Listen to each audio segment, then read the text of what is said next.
18 जुलाई 2023 दो मीटिंगें हुई, एक हुई दिल्ली में, एक हुई बेंगलुरु में। पर दोनों ही जो मीटिंग थी वो प्रभावित डालेंगी डायरेक्ट 2024 के लोकसभा चुनाव है, जिसमें आप तय करेंगे कि कौन बनेगा अगले 5 साल के लिए हमारा प्रधानमंत्री। 38 पार्टियां आई दिल्ली में, जो कि मोदी जी के नेतृत्व में एनडीए के तौर पर, और 26 पार्टी आई बेंगलुरु में। उन्होंने एक नया नाम दिया है जिसका नाम है INDIA, इंडिया। तो आइए जानते हैं कि कौन है 2024 के रेस में आगे और किससे करना पड़ेगा थोड़ा सा और होमवर्क। तो अगर आपको मेरी वीडियो अच्छी लगती हो, अगर इसमें थोड़े एफर्ट्स लगते हों, तो इस वीडियो को आप शेयर करें, सब्सक्राइब करना बिल्कुल ना भूलें, क्योंकि जितने लोग देखते हैं सभी सब्सक्राइब करें इस चैनल को, क्योंकि आपको फ़र्क पड़ता हो ना पड़ता हो, पर मेरे को बहुत मोटिवेशन मिलता है अगर आप इस चैनल को सब्सक्राइब करेंगे तो। Chapter 1, NDA and India. तो चालू करते हैं अभी जो नई अलायंस बना है INDIA इंडिया से।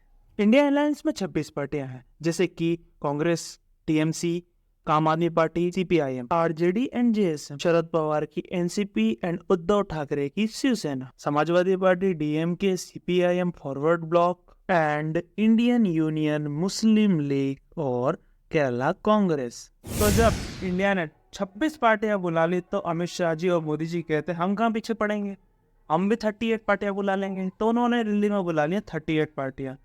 तो एनडीए ने भी कई नए गठबंधन किए इस बार, जैसे चिराग पासवान की LJP, ओम प्रकाश राजभर की सोहेल देव समाज पार्टी, जीतन राम मांझी की हिंदुस्तान अवाम मोर्चा। एनडीए में पूरा मिलाकर अभी देखें तो 38 पूरी पार्टी हैं, जिसमें एकनाथ शिंदे की शिवसेना, अजित पवार की NCP, उपेंद्र कुशवाहा की राष्ट्रीय लोक जनता दल, पवन कल्याण की जनसेना, पशुपति पारस की राष्ट्रीय लोक जनशक्ति पार्टी और अपना दल AIADMK, NPP, NDPP, AGP और निषाद पार्टी। इन पार्टियों के अलावा कुछ ऐसी भी पार्टियां हैं जो कि ना इंडिया में गई ना ही एनडीए में गई, जैसे कि Biju Janata Dal, YRS Congress, Janata Dal secular, Baspa, Akali Dal, Telugu तसम party और BRS। और इनमें से BRS को छोड़कर इनमें से जितनी भी पार्टियां हैं उन सब ने सपोर्ट किया था। अभी नए संसद भवन का जो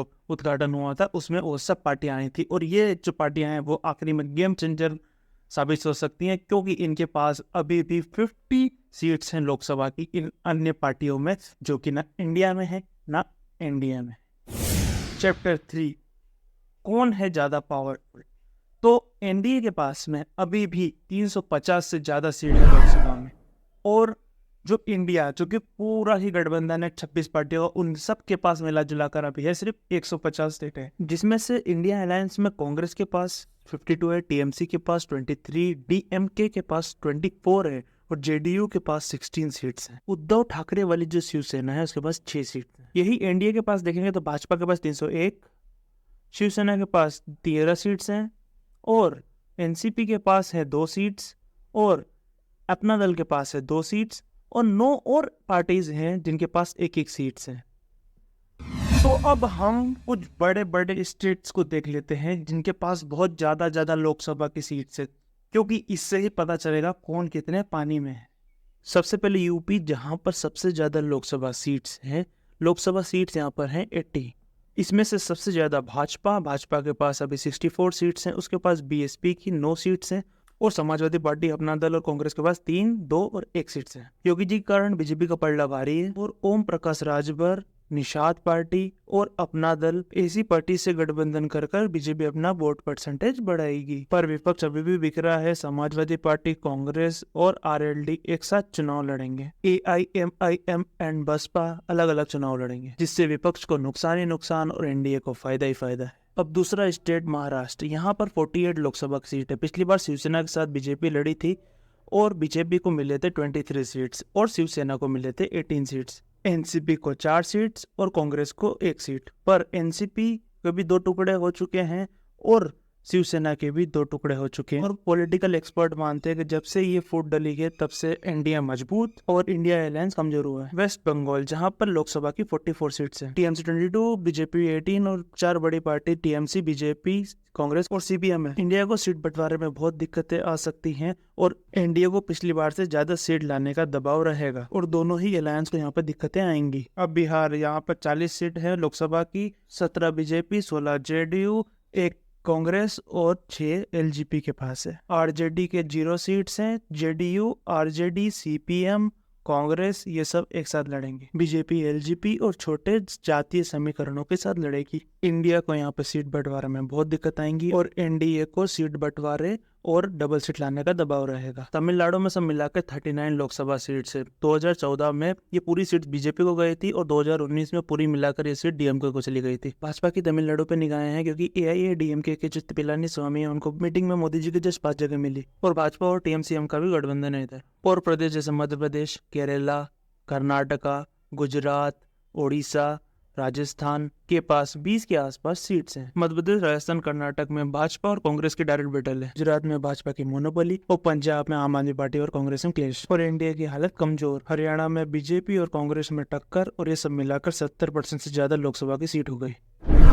चैप्टर 3, कहाँ दिक्कतें आ सकती हैं नए गठबंधन इंडिया।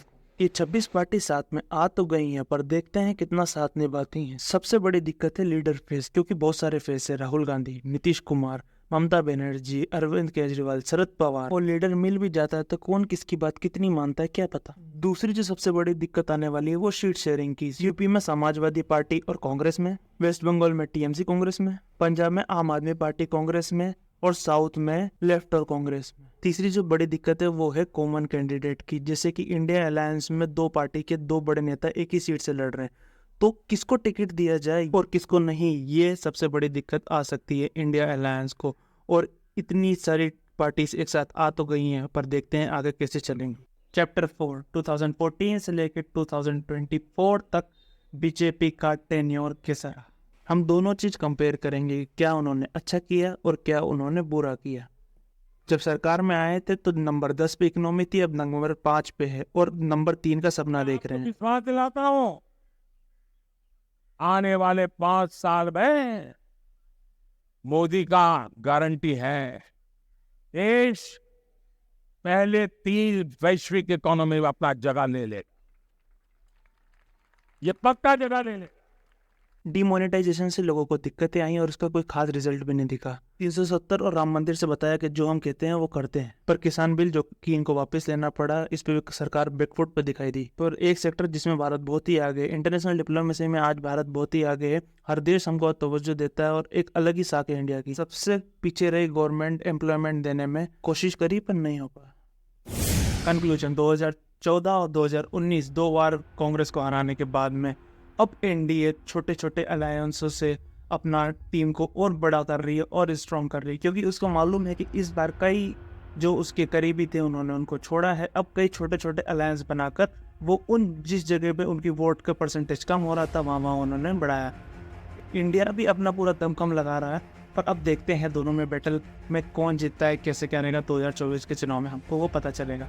पर एक बार हमारी तरफ से एक अपील है जो कि कई प्रदेशों में हमें देखने को मिलता है कि जो चुनाव के वक्त में कई हिंसा होती है, तो कई हिंसा से रहित चुनाव हो और लगभग 100% चुनाव हो, मतलब 100% लोग चुनाव करने जाएं, ऐसा देखने को मिले हमें 2024 चुनाव में। जय। अगर ये आपको वीडियो अच्छी लगी हो तो नीचे जो सब्सक्राइब का बटन दे रखा है उसको सब्सक्राइब करिए। आप क्या सोचते हैं इंडिया और एनडीए के बारे में और लोकसभा चुनाव जो आने वाला 2024 में उसके बारे में, तो वो आप कमेंट में लिखिए और ज़्यादा से ज़्यादा लोगों को ये अवेयरनेस फैलाइए और इन दोनों पार्टियों के बारे में पता करने दीजिए। तो इस वीडियो को शेयर करिए और सब्सक्राइब जरूर करिए। जय हिंद।